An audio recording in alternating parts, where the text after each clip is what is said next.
آج ہم ایران اور اسرائیل کے درمیان جو حالیہ کشیدگی چل رہی ہے اس پر بات کر رہے ہیں، خاص طور پر جو یہ آپریشن رائزنگ لائن نامی مبینہ اسرائیلی حملے کی خبریں ہیں۔ جی بالکل۔ حملے کی توقع تو خیر تھی، لیکن اب جو تفصیلات آ رہی ہیں وہ کافی غیر معمولی لگ رہی ہیں منصوبہ بندی کے حوالے سے۔ صحیح کہا آپ نے۔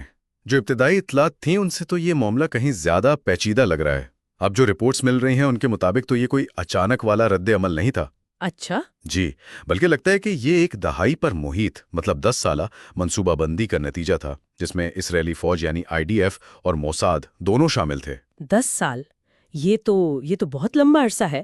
تو آئیے ذرا ان معلومات کو دیکھتے ہیں جو سامنے آ رہی ہیں کہ یہ آپریشن مبینہ طور پر ہوا کیسے، شروع میں کیا نتیجے بتائے جا رہے ہیں، کچھ ہلاکتوں کی بھی خبریں تھیں۔ جی، جو معلومات موصول ہوئی ہیں ان میں تو اعلیٰ ایرانی جوہری سائنسدانوں اور فوجی قیادت کی ہلاکت کا دعویٰ کیا جا رہا ہے۔ اوہ! جی، army chief, deputy chief, air force chief تک کے نام لیے جا رہے ہیں۔ اچھا۔ اور اس کے ساتھ ساتھ یورینیم افزودگی کے پلانٹس، اہم سیکیورٹی سسٹمز اور بیلسٹک میزائل کے اڈوں کو بھی شدید نقصان پہنچنے کی بات ہے۔ یہ واضح کرنا ضروری ہے کہ یہ تفصیلات اسرائیلی دفاعی ماہرین کے حوالے سے ہی سامنے آ رہی ہیں۔ یہ تو بہت بڑے پیمانے پر نقصانات لگ رہے ہیں، اور یہ سب اسی 10 سالہ منصوبے کا حصہ تھا ان رپورٹس کے مطابق؟ جی، ان رپورٹس کے مطابق یہی بات اس آپریشن کو خاص بناتی ہے۔ مقصد صرف یہ نہیں تھا کہ اہداف کو نشانہ بنایا جائے، بلکہ ایک ایسا ماحول تیار کرنا تھا جہاں ناکامی کا امکان کم سے کم ہو۔ اچھا۔ اور اس کے لیے جو حکمت عملی بیان کی گئی ہے وہ بڑی دلچسپ ہے۔ اسے 3 خفیہ زمینی ستونوں پر مبنی بتایا جا رہا ہے۔ 3 خفیہ زمینی ستون؟ یہ واقعی دلچسپ لگ رہا ہے۔ پہلا ستون کیا تھا؟ اطلاعات تو کچھ کافی غیر معمولی اقدامات کی طرف اشارہ کر رہی ہیں۔ پہلا ستون معلومات کے مطابق شاید سب سے زیادہ آپ کہہ لیں جرأت مندانہ تھا۔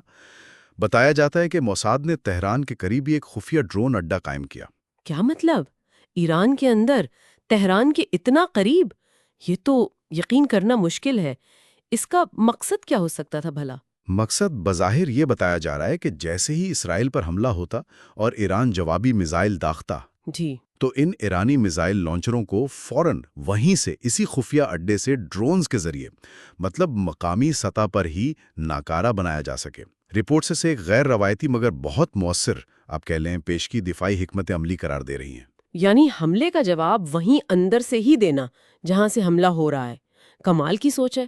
اچھا، اور دوسرا ستون، وہ جو فضائی دفاع کو ناکارہ بنانے کی بات تھی؟ دوسرا ستون اسی سے جڑا ہوا ہے۔ رپورٹس کے مطابق سرحد پار سے جدید ہتھیاروں کے سسٹم اسمگل کیے گئے۔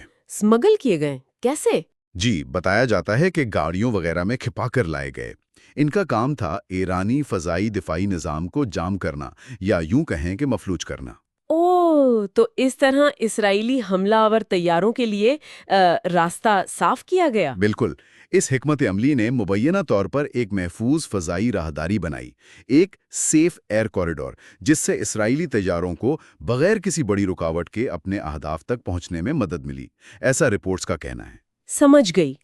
اور تیسرا ستون، کیا اس میں براہ راست زمینی کارروائی بھی شامل تھی؟ جی، تیسرا ستون مبینہ طور پر موساد کے زمینی کمانڈوز کا استعمال تھا۔ رپورٹس کہتی ہیں کہ یہ کمانڈوز خفیہ طور پر ایران کے حساس علاقوں میں داخل ہوئے۔ اندر داخل ہوئے؟ جی، اور اہم طیارہ شکن تنصیبات کو بالکل قریب سے میزائلوں سے نشانہ بنایا۔ ان رپورٹس میں ایک اور بات بھی تھی کہ انہی کمانڈوز نے ایران کے اندر سے ہی AI یعنی مصنوعی ذہانت والے ڈرونز چھوڑے۔ ہاں، یہ بھی ذکر ہے۔ جنہوں نے پھر سائنسدانوں اور جنرلوں کو بہت ٹھیک نشانے پر لیا۔ اس کا موازنہ یوکرین جنگ سے بھی کیا جا رہا ہے نا؟ بالکل بالکل۔ یوکرین میں جس طرح روسی اہداف کے خلاف یہ ٹیکنیک استعمال ہوئی، اسی سے موازنہ کیا جا رہا ہے۔ تو یہ تینوں مبینہ زمینی ستون، وہ خفیہ ڈرون اڈا، فضائی دفاع کو ناکارہ کرنا اور زمینی کمانڈوز کی کارروائیاں، یہ سب مل کر ایک مربوط منصوبہ تھا۔ ان کا مقصد تھا کہ جو 200 سے زائد اسرائیلی طیاروں کا مرکزی حملہ تھا، اس کی کامیابی یقینی بنائی جا سکے۔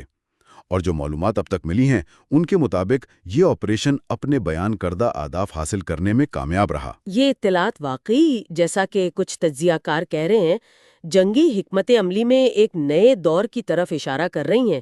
وہ حالیہ پاک بھارت کشیدگی کا حوالہ بھی دے رہے تھے۔ ہاں، اور رپورٹس کا مجموعی تاثر بھی یہی ہے کہ بھلے ہی آپریشن حکمت عملی کے لحاظ سے کامیاب رہا ہو جیسا کہ دعویٰ کیا جا رہا ہے، لیکن اس کے اثرات گہرے ہوں گے اور شاید طویل مدتی بھی۔